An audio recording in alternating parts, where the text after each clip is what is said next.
সৃষ্টি আবার কয় রূপ। আল্লাহ এক মুখে যে এত কথা কয়, আল্লাহর মুখ কয়টা?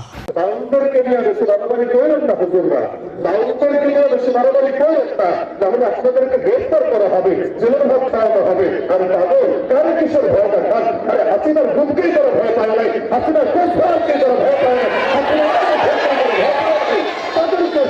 তাদেরকে এসেছেন জেলের ভয় দেখাতে। আর আসলে যদি জাতিকে থামাতে চান, বাউন্ডার মুক্ত থামান, ওদেরকে বলেন আল্লাহর সাথে জাতিকে বন্ধ করতে, কোরআনের সামনে আমাকে বন্ধ করতে, আমার নবীর সামনে উল্টা পাল্টা প্রতিবন্ধ করতে, তাদের এমনি থেমে যাবে। কিন্তু বাউন্ডার যদি ওদের ব্যাপকে জারি রাখে, যতই জেলের ভয় দেখান, যতই জুলুমের ভয় দেখান, যতই হামলা মামলার ভয় দেখান, বাউন্ডারকে জাতিকে রুখে রাখতে। আপনি চিন্তা করেন, এক বাউল নয়তো পাগল বাংলা, এমনি বাউল শব্দের অর্থই পাগল। বাউল শব্দকে এসেছে সংস্কৃত ভাষার বাতুল থেকে, বাতুল অর্থ পাগল, ওইখান থেকে বাউল এসেছে বাউল অর্থই পাগল। আর আরবিতে যদি ব্যাখ্যা করি তাহলে বাউল নদীতে সাপ, আরবিতেও ব্যাখ্যা করলে এই ব্যাখ্যা করার মধ্যে না অর্থ বলবে না এখান থেকে এসেছে। এমনকি